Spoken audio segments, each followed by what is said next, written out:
kalinya saya mengerjakan tugas secara tepat waktu.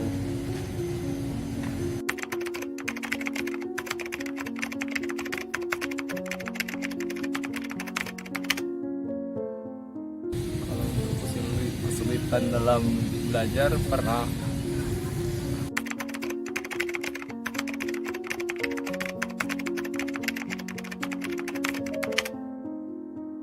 Kalau yang saya lakukan supaya tetap fokus dalam belajar yaitu cari tempat yang tenang dan supaya belajar itu menjadi kondusif.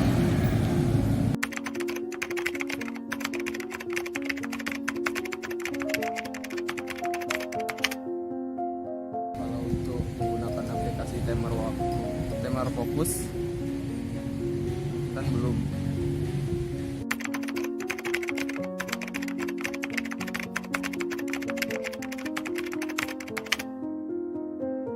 Kalau untuk itu belum tahu dan belum pernah mendengar, baru kali ini mendengar pertanyaan itu kan karena belum tahu.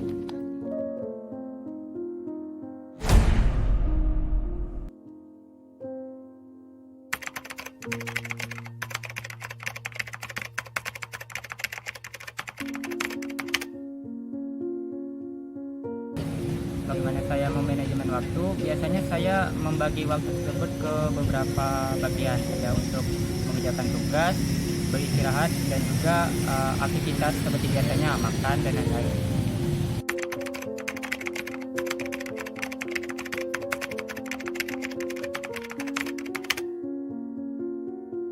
Sering dan pernah.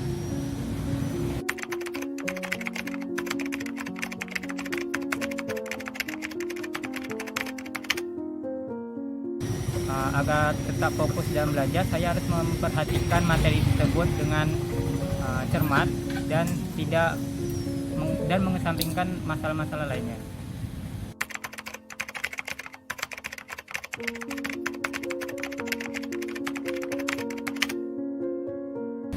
Sebelumnya saya sudah pernah menggunakan aplikasi sejenis tersebut, namun sekarang saya tidak menggunakannya.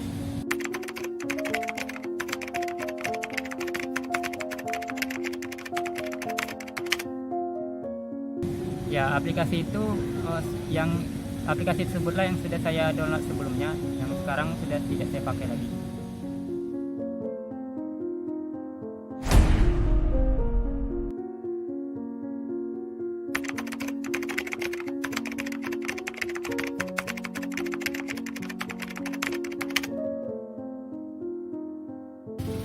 Untuk sekarang sih, untuk manajemen waktu sendiri aku kayak bikin list ataupun menjadwalkan sebuah jadwal yang emang harus dilakukan pada hari tersebut, baik itu belajar, kegiatan-kegiatan ataupun lainnya, dan lebih mementingkan sebuah urusan yang lebih penting dulu sih.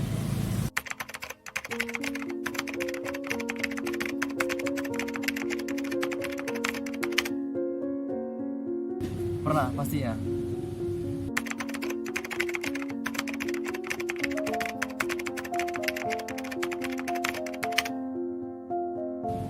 Kalau untuk belajar sendiri sih, saya lebih kayak membarengi sambil mendengar lagu gitu. Cuman menurut saya kurang efektif aja gitu.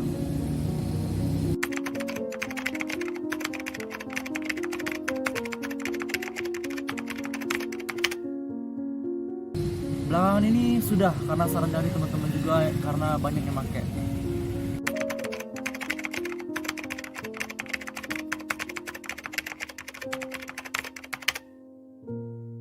Pernah, pastinya.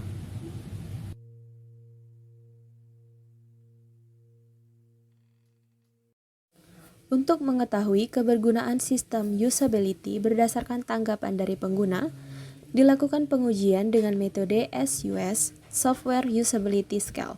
Berdasarkan pengujian yang dilakukan oleh Aprilia pada tahun 2015, kelompok kami turut menggunakan metode SUS dengan 10 pertanyaan. Masing-masing memiliki 5 poin like sebagai tanggapan. Penilaian dari responden berupa skala dari skala 1 yang berarti sangat tidak setuju sampai skala 5 yang berarti sangat setuju. Setiap item pertanyaan mempunyai skor kontribusi antara 0 sampai dengan 4. Untuk item bernomor ganjil, skor kontribusinya yaitu nilai dari item tersebut kurang dikurangi 1. Sedangkan untuk item bernomor genap, skor kontribusinya adalah 5 dikurangi nilai item.